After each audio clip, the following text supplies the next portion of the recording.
All right, well, I'm here with my horse.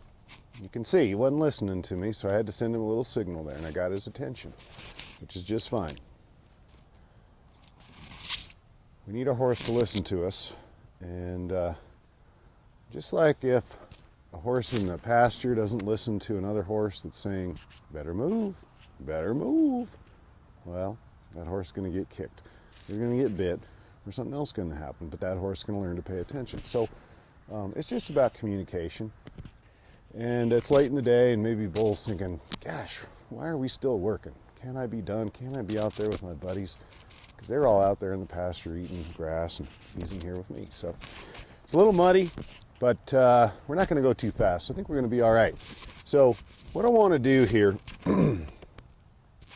is I'm going to get on Bull here, and we're going to warm him up a little and move around, and we're going to stop without using the reins. Okay. Now this is kind of something new. He's been, learning somehow. I like to think everything my horse does, I taught him one way or another. We also say that a horse always does exactly what you're telling him, whether you know it or not. So those are just kind of some fun horse sayings, but I think they're true for the most part. So one thing I'm going to have to do with him is once I get on, I'm going to do nothing. And that's to teach him to not move his feet. So we'll be getting on him, and I'm only going to worry about my left rein.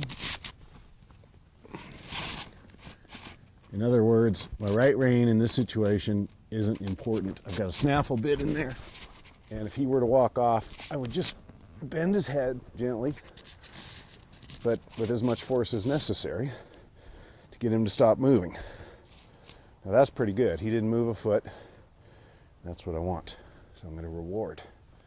And part of the reward is that we don't move off. He gets to stand here and kind of be lazy. Now, Bull, I don't want to say he's lazy, because he's not. This horse will trot 25 miles for me if I ask him, no problem.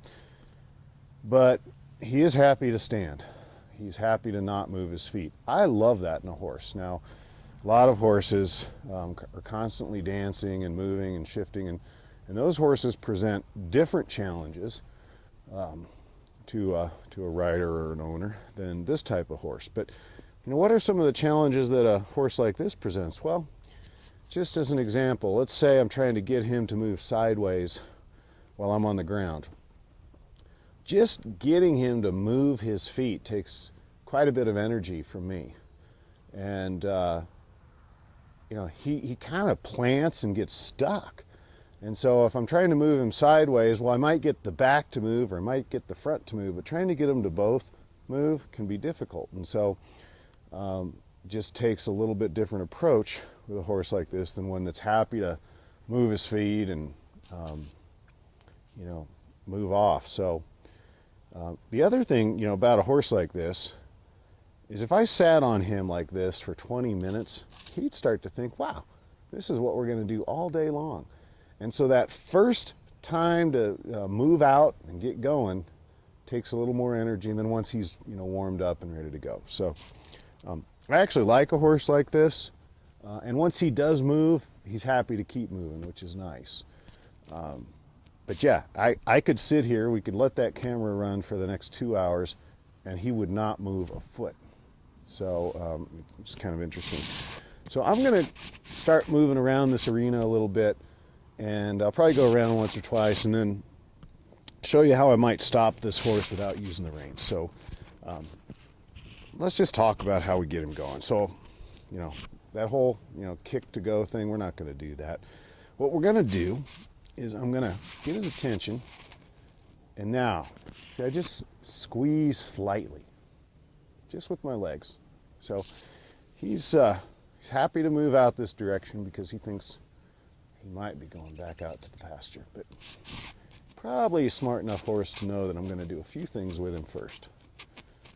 So even though it is muddy and kind of slippery, I think we're going to be safe enough to do some do some trotting in here, especially down this part.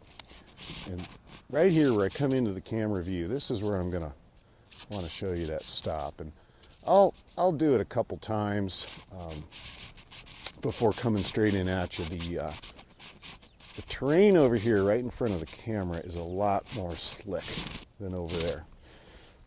So we may have to think about that, but go ahead.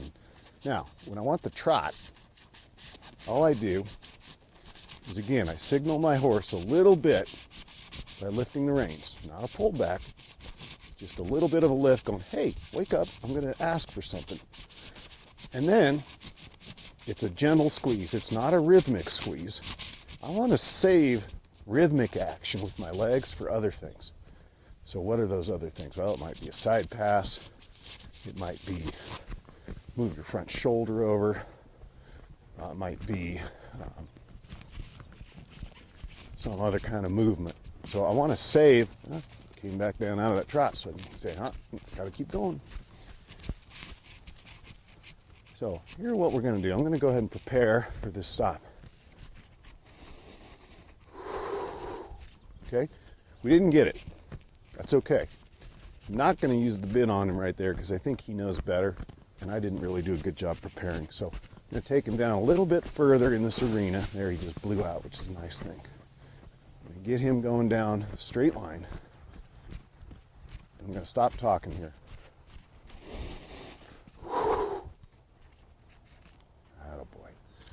So, what did I do? I picked up the reins. I'm not going to do it now because I'm saving that cue for when it really means something for my horse. Now, he just thought I meant go. But I want you to watch. Even there, I made motion on the reins, but the reins never got taut. In fact, you can see how loose they are. They never got much more taut than that. But just on the prior stop, I just want to kind of go through it again. So I pick up on the reins a little bit. I wanted to stop talking because the talking distracts me and it distracts the horse. So I needed a chance to stop talking there, prepare. I pick up on the reins. I give him a nice inhale, which is a cue. It's a warning that, hey, get ready. And then I blew it out. And as soon as I blow it out, I sit down in my saddle and I try to kind of go dead, or what I call the sack of potatoes. You know, the sack of potatoes can't really move or ride a horse. It can just be carried by a horse. So let's go the other way, and I'll go around a couple times, and we'll try to do this again, but let me get a trot. There. So now I have this kind of funny little habit of saying there when I get what I want, but I'm not sure it's such a bad thing, because that is also a cue to the horse, like, you know, it's sort of a good boy.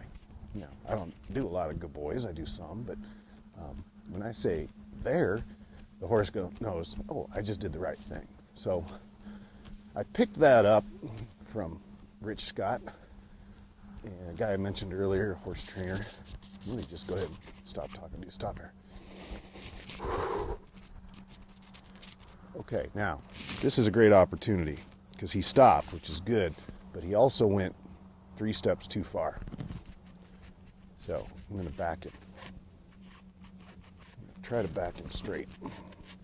Now there I had to get a little taut on the rein, which I don't like to do, but that's okay. Good boy. Now, let him rest, let him soak that up. I think the talking is definitely hurting my ability right now to communicate with him, so I'm just not a good enough horseman to do 2 things at once, I guess. There's that breathing out. Always love that and always reward it. That means in his mind, he's like, I'm okay. I'm safe and I get it. So always like that. Well, let's do one more. I'm going to try to do one more. I'm going to come right into the camera, and I am going to stop talking to you before I get there so that I can try to do this right. But come right into the camera, and I'm going to do my 3 things. I'm going to pick up on the reins just slightly. I'm going to lift them up, send a signal to my horse. Something's coming. I'm going to then breathe in, and then I'm going to blow it out and stop riding. So here we come. Let's go trot. There we go.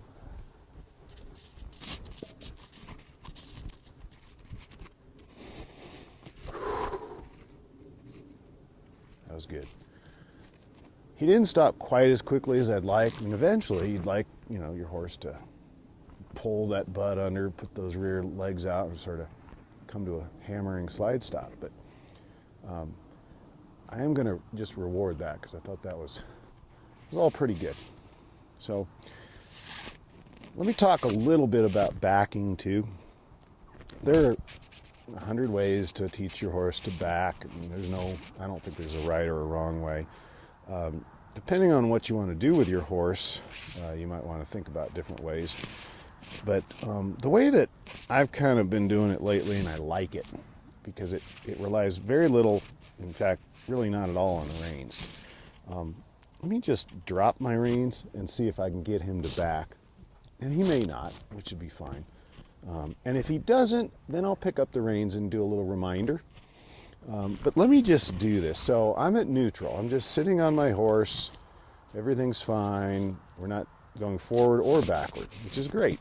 But now what I'm going to do is I'm going to shift my weight slightly back and arch my back a little too. This will pull my legs forward of his drive line. And I've been trying to teach this horse that if my legs go forward, and then it is rhythmic, that's where I do use a rhythmic motion to go backwards, that he should step back. So let's just try it. Now he's a little distracted, so I'm going to, there. See how I just reach for the reins and he wakes up?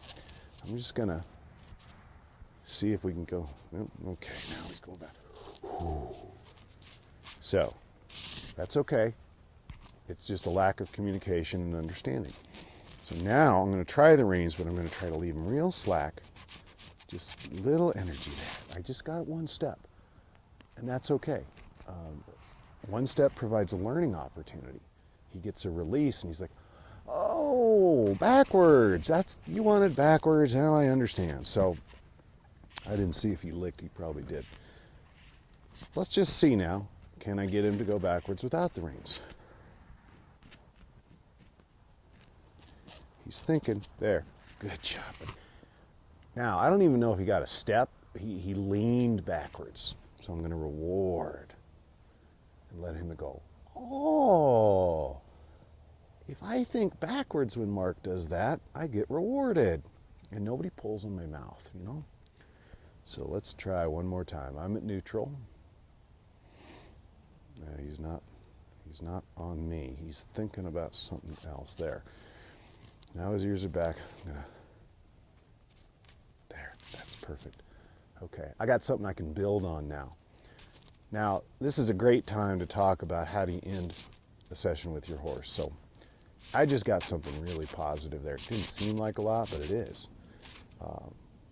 Understanding between my horse and me, and he had a chance to learn, and he's relaxed. And that's how I want to end this in all lessons. So I'm going to get off my horse. You're okay, buddy.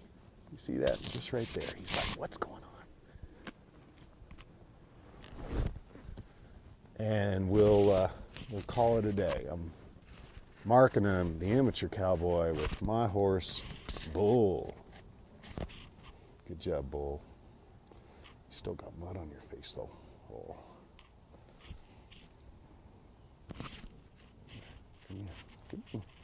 You can, yes, you can come in. You can move your feet.